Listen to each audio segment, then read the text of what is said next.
Joining me now is Texas State Senator Bob Hull, a regular guest here. We've had the chance to interview him in person at CPAC. He's also a veteran, former military. We're honored to have him with us. He's an expert on EMP, the grid, and so much more. And he joins us tonight. Senator Bob Hull, thanks for making time for us today. Well, thank you very much for having me. It's always an honor to be on one of your programs because you talk about real stuff and real problems. Well, you're very kind. You're very kind. Thank you for that. I want to talk to you about, I guess, before we get to it, I'll tease it, a major scandal in your Texas lottery system. Is that right? Yes, sir. There certainly is. All right, let's talk about that. That's a little hook, folks. Stay tuned.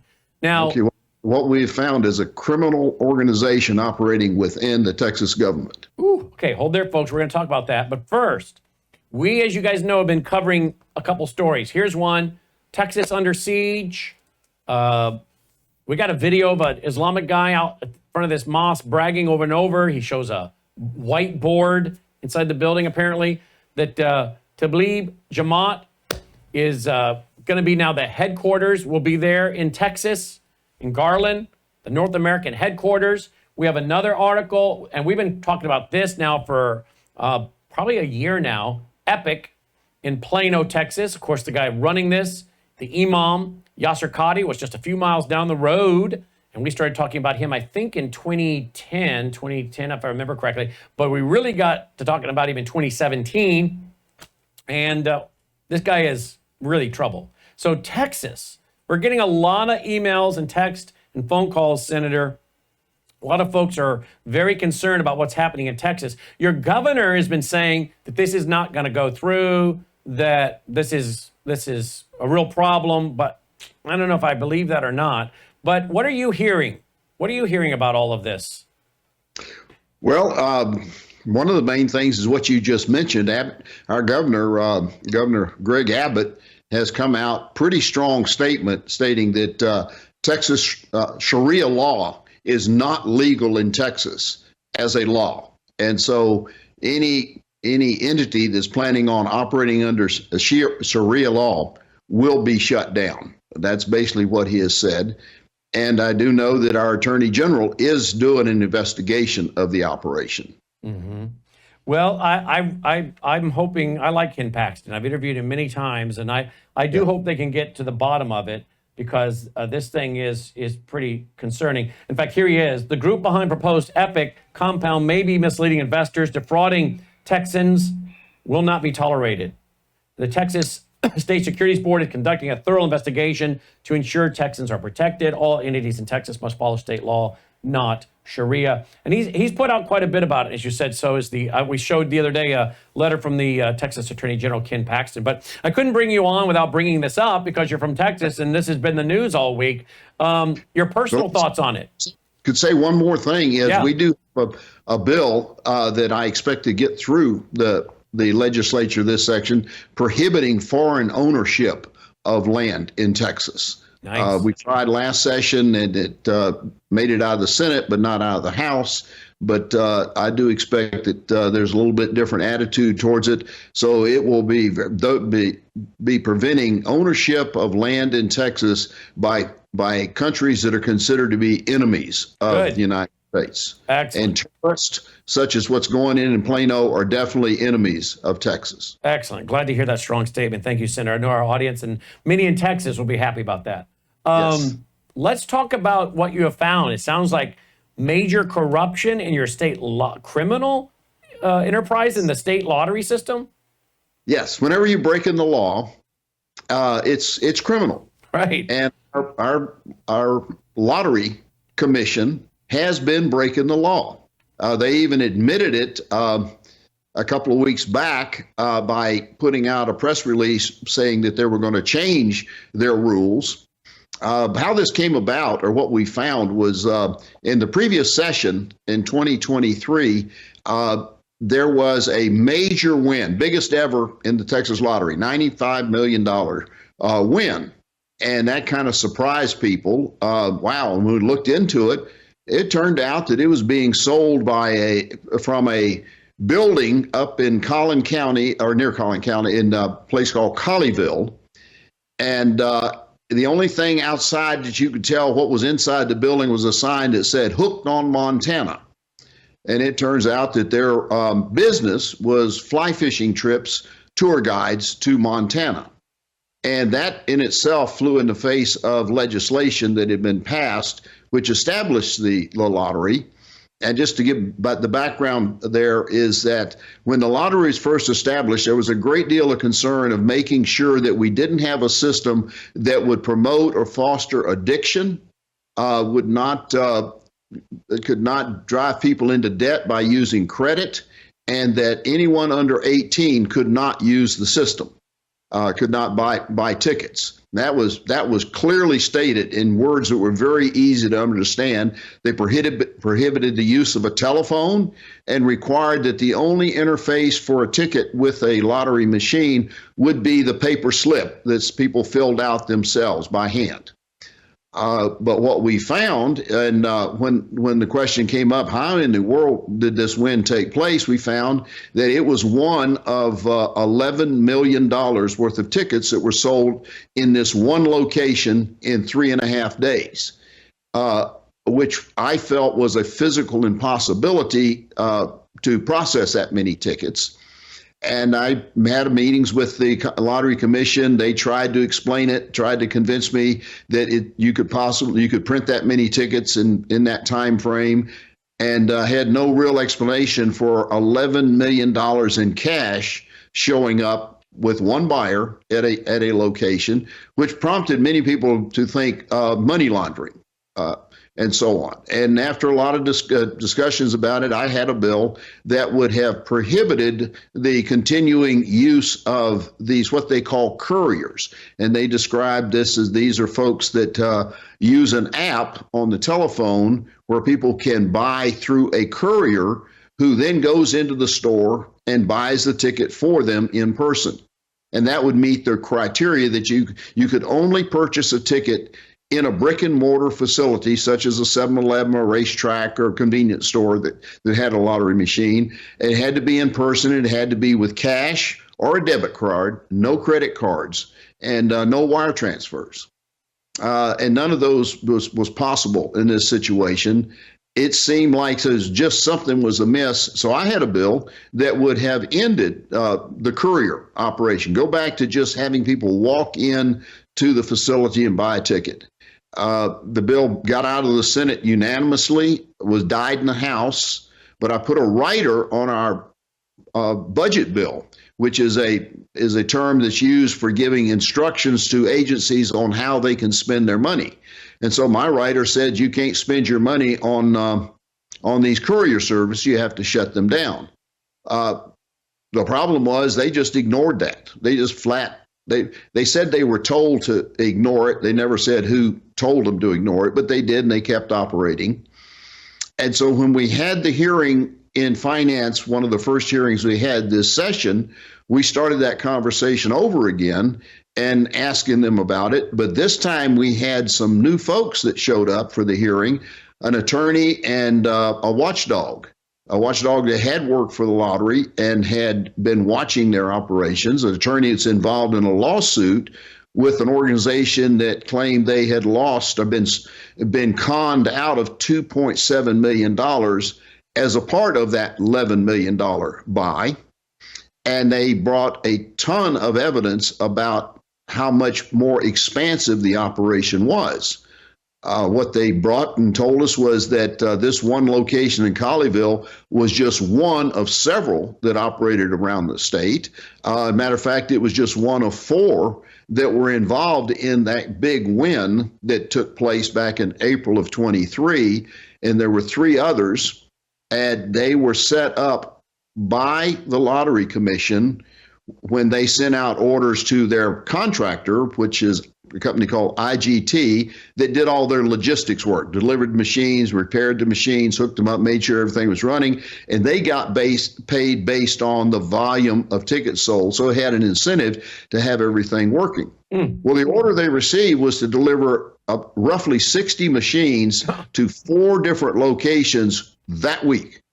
And they did. They delivered them, set them up, and they were operating in time. And each one of them, and it turns out that the changes that the Lottery Commission had made in their rules starting back in 2015, a rule change here and a rule change there, completely changed how the lottery system would work. They moved away from a paper-only interface by allowing telephones with QR codes to interface with a lottery machine. The system was set up with the couriers who had no way of determining the age of the person buying the ticket. Oh, wow. And you no longer had to go into the brick and mortar facility to buy it. What had also happened was they had allowed the development of QR codes to be used with the phone. So it was totally different as we learned that these 4 locations, 3 of them owned by the same organization, and one of them did not even have a retail license. It had a license that had expired, and it didn't have a bank account. And so they divided up in these locations where they had somewhere between 10 and 12 lottery machines. The algorithm that was developed by an outfit called Spinola in Malta, which would generate 12,800,000 possible combinations of the 9 numbers. That got them all. And they could enter those into the machine using their telephones. And they did this, sold all of them. And the one location that actually had the winning ticket, turned out it was the one that had an expired retail license that was quickly reissued to them. But when the comptroller made the sweep of the bank accounts like it does every Wednesday, there was no money. Huh. And so they called them and they said, oh, we can take care of that. We'll send you a wire transfer. So they did. They sent them a wire transfer from it. And nobody ever questioned it. Nobody thought a thing about this whole operation, even though it was made public, but nobody seemed to pay attention to it. And it turned out that there was additional evidence being presented. One of the things that a lot we'd heard had no evidence tied to it, but this time they brought information that they had gotten from the telephone of one of the people that had been involved with coordinating this whole thing with the folks within the Lottery Commission. He was in Florida. He'd been in jail a few times, got pardoned by Obama, and had sent a lot of text messages out that we later got. But it included a short video that showed one of these lottery operations where underage kids were actually operating the lottery machines, and an explanation of how it came about happening that it was put together. And so that sparked the interest of digging into it even more. And we ended up what happened when the guy died, his children said, our dad, he was into a lot of stuff, and we know he had a lot of money, but we don't know where it is. We can't find it. Huh. And by that time, the lawsuit was going on with the church that had been swindled out of $2.7 million. And they gave the attorney his phone and said, can you help us see if there's anything on here? Well, it was a treasure trove of text messages and photos and all kinds of information that they sent to us. Matter of fact, the string of text messages between him and people within the Lottery Commission and with the folks running the so-called courier services, when I printed it out, it was almost 2 inches thick on 8.5 by 11 sheets of paper that talked about setting this whole operation up. So how long is this? How much do you think how many millions have been scammed from this, and how long has this been going on? Well, we don't know for sure how long it's been going on. We know that the Texas Rangers are investigating it now, but there was much more to it. That wasn't the only thing. We discovered as a part of that one of the employees of one of the courier operations had actually won the lottery himself. You'd think 1 or 2 or 3 times would kind of be unusual. Well, he won it 142 times. Whoa. 142 times. What was the total? How much money? Well, two of them were $50,000 pots back to back, and then a lot of other small ones. So it amounted to a pretty good hunk of money. But the thing about it is, in addition to the swindle job they did with the 4 locations printing all of the numbers, each one of them got their percentage for the sale of the tickets, and then they got the bonus for having sold the winning ticket. So they made a great deal of money. But in uncovering this, we found spurious things that here and there, such as $1 million check that was paid out to someone in China who had bought it from China, the ticket, and then they sent him a check for it. And it was questionable about how in the world they ever got him to sign the ticket. That had a whole story behind it of whether he actually signed the ticket. But flew in the face of action the Lottery Commission had taken back in 2015 when we had a policeman from New Jersey that called up and bought 2 tickets over the phone, over his telephone, and one of them hit for $10 million. And the Lottery Commission refused to pay him because he used a telephone to buy it. They finally settled it. We went to court and bounced back and forth, and they finally settled on paying him some limited amount. We don't know exactly what that is. But then we found another wire transfer that hadn't been explained yet of about $700,000 that went to someone in the Netherlands. And then we found an operation had been set up where they were selling Texas lottery tickets in the Dominican Republic and in Europe. Okay, so I've been reading off and on now for a while, rumors. I mean, they're just rumors. I have no fact. Yeah. But I've been reading off and on for a little bit now that a lot of these lotto tickets and lotto systems are being rigged by the CIA for the CIA to launder and use it for dark op projects and whatnot. Have you seen anything with the deep state or the intelligence arena? While I would kind of believe almost anything now, that has not come up. That has not been part of anything that we have found yet. But we have found just an incredible amount of bad behavior, and the fact that what happened could not have happened by just smart people on the outside figuring out a way to beat the system. It had to have been set up from the inside. There was no other way. There was no way they could get those machines without the direct. And I have copies of the orders that were sent from the Lottery Commission to IGT to go set up these machines. Do you think this is going on in other state lotteries? I don't know why it wouldn't be. Exactly. It was a piece of cake for them to do because nobody paid any attention to what they were doing. To do it, they actually wrote rules that were 180 degrees opposite of what the legislation that they set them up told them to do. They were specifically told no telephones can be used. They set it up to have telephones used.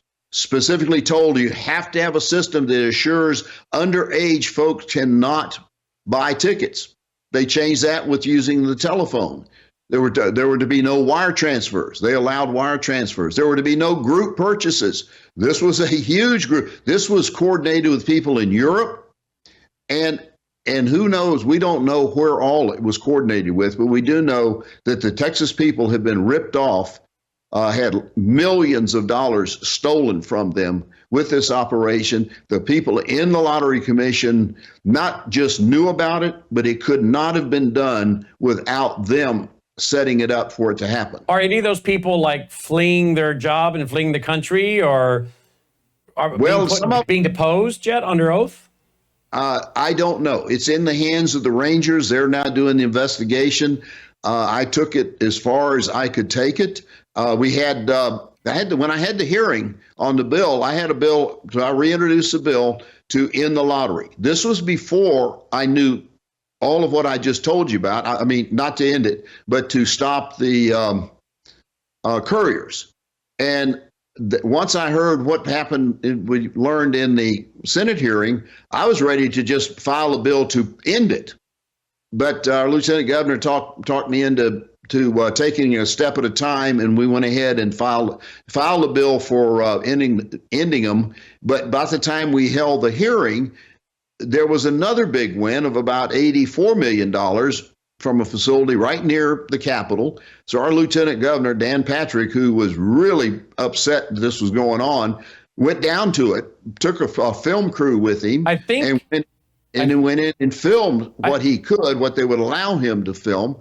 But in that facility, in the back room, they had 44 in one location, 44 lottery machines that they were operating in there. I think I found the video. I was researching a little bit while you were talking. I think I found it. Let's play this.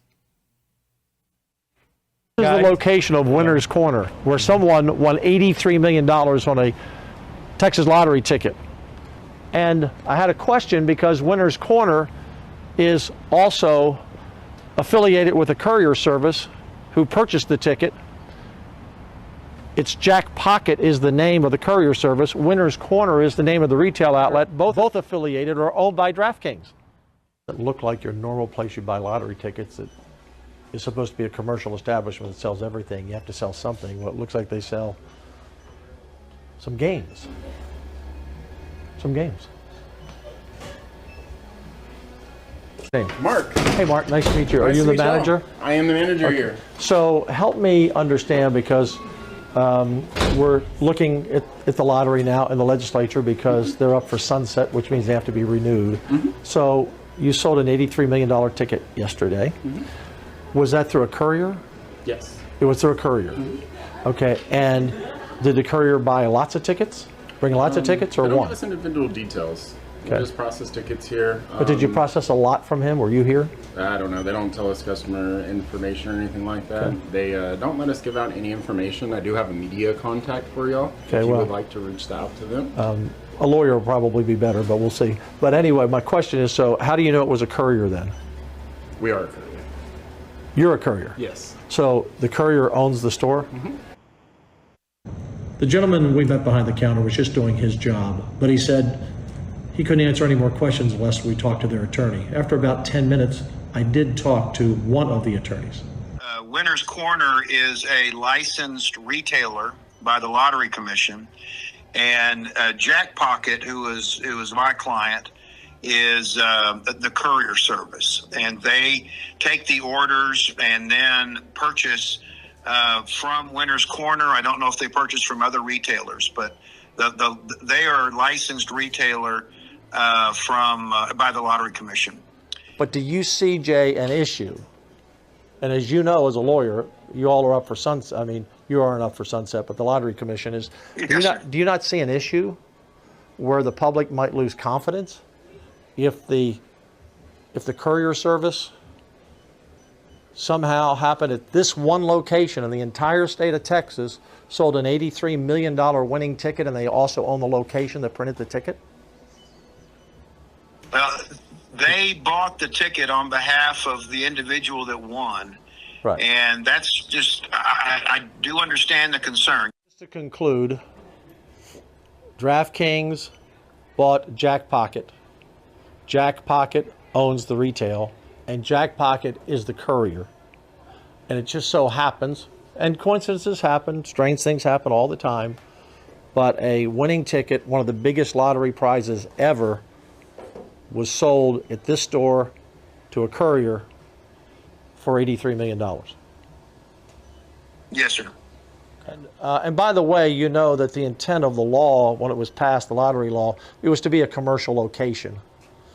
You know, selling a lot of products. Your typical stop and go store. Well, this just sells games. They sell games and lottery tickets. Do you think that meets the letter of the law or the spirit of the law? That's a tough one, because I agree with you, Lieutenant Governor, that the law requires a retailer to sell multiple things. All right, well, hold it there. This is like a major story. Why am I just hearing about it when I called you today about the mosque, and I said, is there anything else you want to talk about? And you said, well, I got a big story here. And what I what you told me was enough to say, yeah, we want to talk about that. But now we've had a chance to really visit about it, this is a huge story. This is almost like worthy of a movie. Oh yeah, well, they lied to us because they continuously said we have no authority to make the change. We have no authority to make the change, and that they said that under oath. To make what change? We had no authority to get rid of the couriers. And just so the audience understands, you say couriers. Like if I want to have something sent over here from my office to my attorney, I call up a courier service, and they come pick it up and take it to him. All right, is that what you're talking about? No. Well, it's a little bit different. It's more like you're getting something from Starbucks, and that you just pick up your phone, you go to their app, you make your pick on the app, and you've set up with them how you're going to pay for it. But on that, so you use your app and you pay them for the ticket. Then they go in and pick up the ticket for you, and send you back the receipt that they got the ticket. And then if you have the winning number, then they go in and pick up your prize for you. Whoa. So they never bring me the ticket. So if I went on my phone and said, okay, I want to buy a Texas lottery ticket, and I pay for it through this app, they go in and buy the ticket for me, so I don't have to walk into the, gas station and buy one. Right. Do they ever bring me the ticket? They're supposed to actually bring you the ticket. I have never bought one from them. I've never been involved in it, so I don't know what extent that they actually do that piece of it. Mm-hmm. But the point is they use a telephone when they do this. And I'll tell you, there's a lot more information if you would go to watch the committee hearing in Health and Human Services. We'll send you a link to it where I laid out a very lengthy layout for the bill that basically started with, I'm going to tell you how this happened. That was the floor. Okay. In there. I'm on your X account. Okay. So.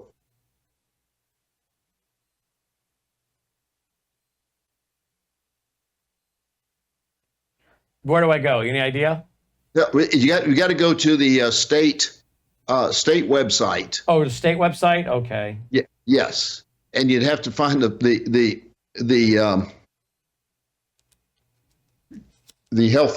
committee, a link to the committee. Let me see if I can find that for you real quick. Well, that's okay. We can direct the audience to it later, and even put unless you can find it while I ask you questions. But so I just want to go back to this courier service again, because I was thinking it was like what I use couriers for, so I don't have to drive across town to get a signed document to my attorney. This company, are you telling me, is set up for one reason only? Is that to buy lottery tickets? That is their front. See, that's the front. The front side of it is to sell lottery tickets using the telephone. Is it well known? Is it well known in Texas? Hey, there's a company where you can buy your lottery tickets. Yeah, there are people that play it. Yep, that part's well known.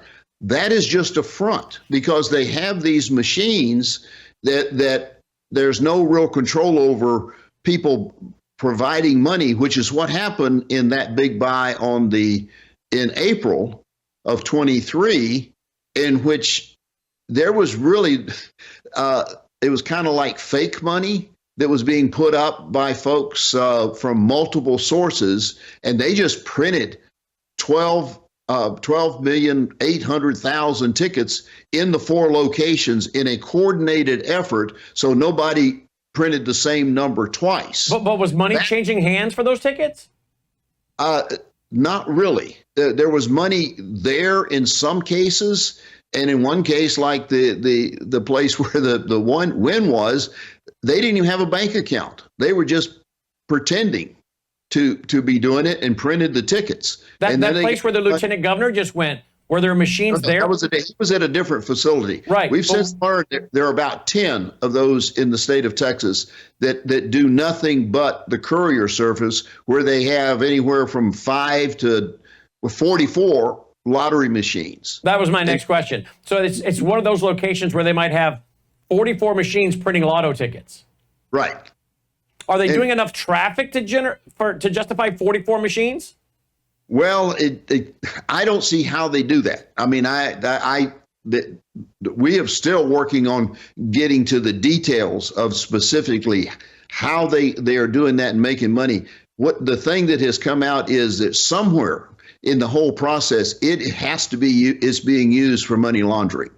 And who would be laundering money? Drug money, sex trafficking money?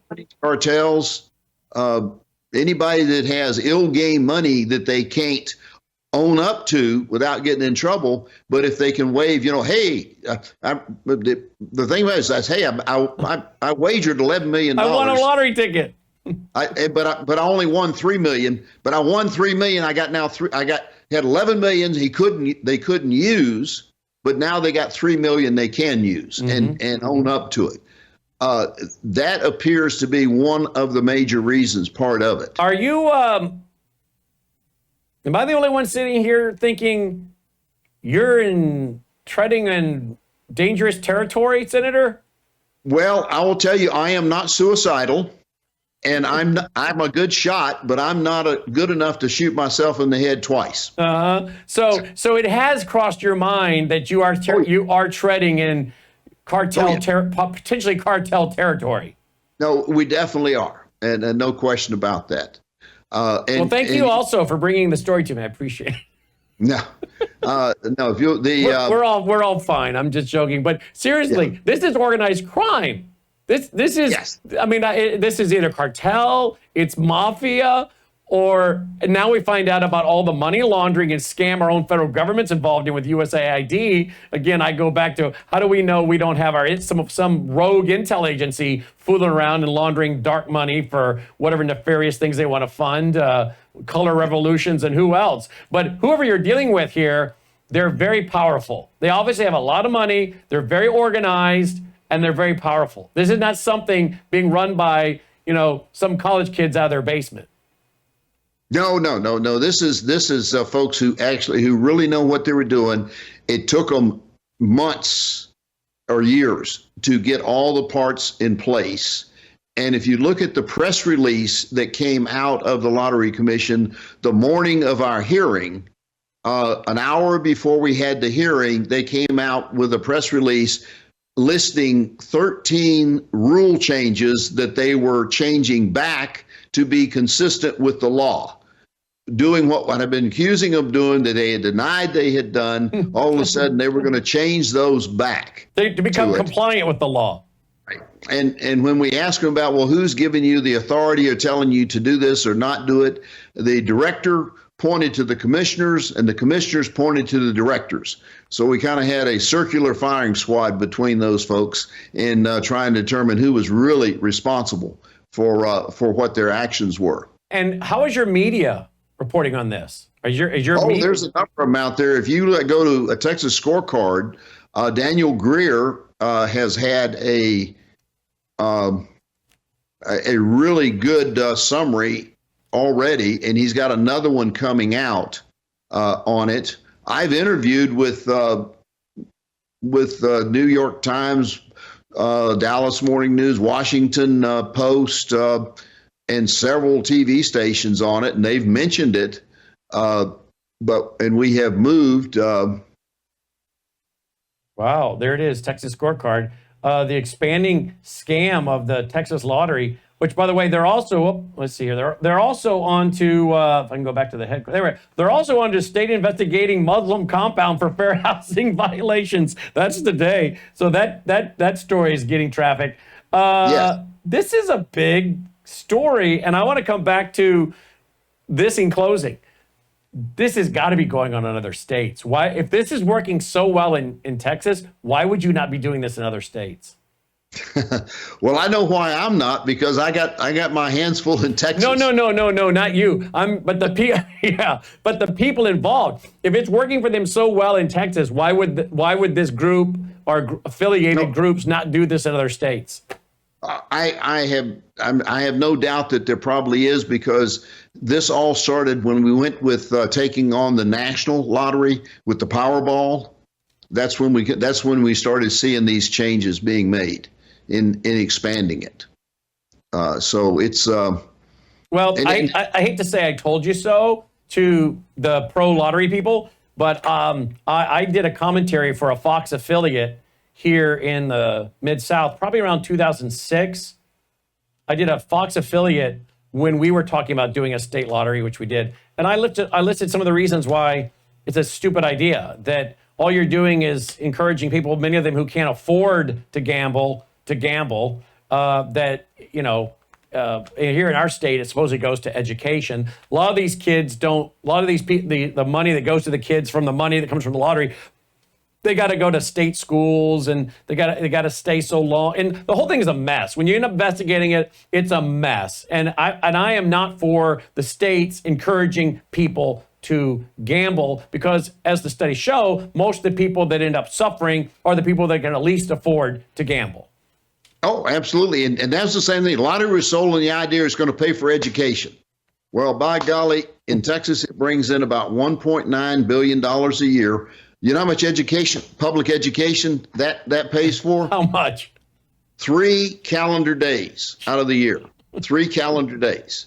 That's it. That's all it pays for. But here's the thing is really concerning. In the hierarchy of gambling, you can start right it down at the bottom of the most benign, bingo. Bingo is part of the lottery commission. Bingo is really something that doesn't have a lot of money tied to it. It doesn't have a lot of, it's kind of like a eyes on, hands on kind of thing going on real time, and is probably as benign as it gets. Right above that is the idea of the lottery. You simply pick the 9 numbers, the order of numbers, numbers that yourself, and then there's a drawing with ping pong balls that are carefully guarded and weighed and tested and so on like that, which you'd say, well, that says as little chance for somebody to mess with it as possible. And then, but you see what we have. But then right above that, as you rise in the complexity of gambling, you start having sports betting, you have internet betting, and then you have casinos all over the state. Great opportunity for this kind of fraud to engulf the state. Absolutely. Totally engulf it as it expands it. And so I think if we are fortunate enough, the number one casualty of all of this will be statewide gambling for Texas. Yeah, it should be outlawed. I was aware of it, but Sands out of Las Vegas bought the Mavericks, bought a big place in Irving, and has been investing millions of dollars to turn Texas into a gambling state. And it looks like that may be something that does not happen in the near future, to the chagrin of some people. But others that have been supportive of it, as they realized the corruption that's in lottery, that they don't want this coming in with the corruption that will go naturally with a statewide gambling operation. Absolutely. I hate to say it, but at the end of the day, America's greatest enemy next to the federal government is ourselves. Oh yeah, we are our own great. I mean, if Islam and the rest will just wait around, we'll eventually destroy ourselves with apathy, passivity, greed. We'll eventually just destroy ourselves. Oh, absolutely. I've said it many times when working on a bill. If it wasn't for the people, we wouldn't have to write this bill. And that's what it is. But it's generally a small number of people causing a problem that ends up with a bill that affects a lot of people. Right. But how many people, if they voted on it in your state, how many people were in favor of the lottery? I don't know if you guys voted on it or not. I think it was very popular. Exactly. Nobody was concerned about it. Everybody thought, oh, that's okay. It's not a big deal. It was like, okay, it was under the radar of everybody. Yep. And when I did my commentary in the Fox affiliate here in the Mid-South, when they were talking about it in our state, I was the minority, warning about why this is a bad idea. So you're right. And so I go back to what I say. At the end of the day, we, the American people, are our own worst enemy, because we don't think, we don't use reason and logic and context and say, hey, how could this go south on us? How could this damage families? How could this end up hurting us as a society? All they heard is how they're going to spend all this money on education, and you're saying the lottery only funding 3 calendar days in a given year. So what a joke that's turned out to be. All right. you're going to come back and give us an update? Yes, anytime you want me to. I can certainly do that. I'm about to send you. I'm trying to get it to go. I've got the committee hearing that that you might want to include in. Well, I'll tell you what we'll do. We'll put it over send it to me, and I'll post it at worldviewreport.com. Worldview Report's our daily aggregated news site. I'll post it over later tonight at worldviewreport.com where people can go watch it. Okay, there it went. Just send it to you. Okay, and will you let me know if there's any updates to come on? Because I want to follow this story, and let's see if this is also going on somewhere else. I want to know who's behind it, right? Right. Well, I think we'll eventually find, because we do have the Rangers are investigating. Yeah, the Sinaloa network, maybe. Yeah. Oh, yeah. No, this.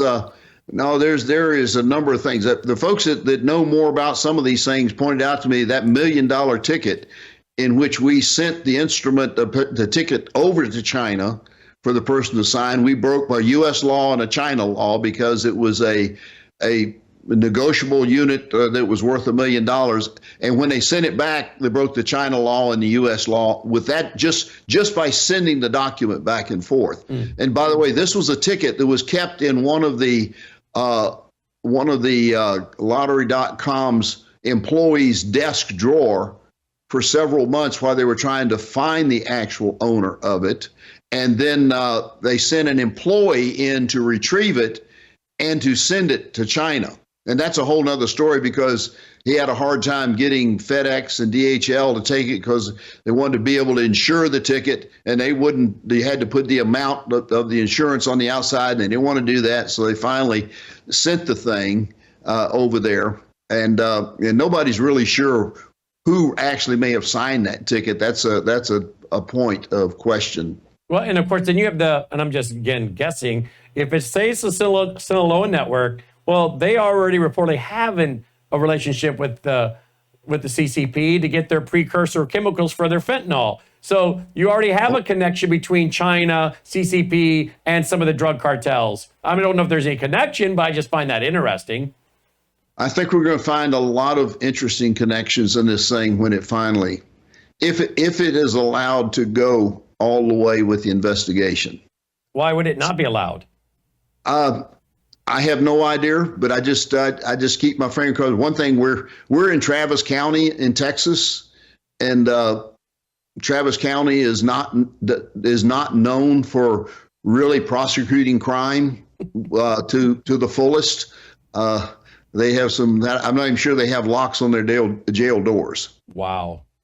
Yeah, and yet we're told Texas is this great conservative, wonderful state that is, come move to Texas and have freedom, and yet they're not even prosecuting crime in some counties like they should. Oh yeah, no, it's terrible. And I'll just throw you another one out. You might want to look in or follow and see what comes out of it. But we just had 4 Harris County sheriffs commit suicide, all within a couple of weeks of each other. Okay, I had that story up on my website or my screen last night to talk about, and ran out of time. So so go ahead, tell me about that one. That's all I know. I just learned about it myself, and I just figured there is something there, because the odds. The odds of that happening are greater than the odds of winning the lottery. Well, there it is, right there. Okay, it's going to take me to another website. Oh, they want me to buy something and click on. There we go. All this advertising they throw up. All right, a troubling trend: 4 former current HCSO deputies take their own lives in 6 weeks. Yeah, what is the probability of that? Right. Harris County. Yep. I think at least one of them was still an active sheriff. Young. Yep. Oh. Wow. All right, Senator, keep your head on a swivel, and please let me know when you can come back and give us an update, will you? In the meantime, how do people get to your website? SenatorBobHall.com? That's right, SenatorBobHall.com. SenatorBobHall.com. And when are you up for re-election? This next cycle. So November? No, be in 26. 26. Election be in being 26. November 26th. All right. So this is running to the end of my third term, and it'd be up. Start running in June. We'll be out of session. We're in session right now, and as you know, Texas legislature only meets every 2 years for 140 days. You know, Will Rogers said that no man's life, liberty, or property is safe when the legislature's in session. So I suggested that maybe what we ought to meet is every 140 years for 2 days. There you go. SenatorBobHall.com, Yes, sir. SenatorBobHall.com. Please keep me posted on this.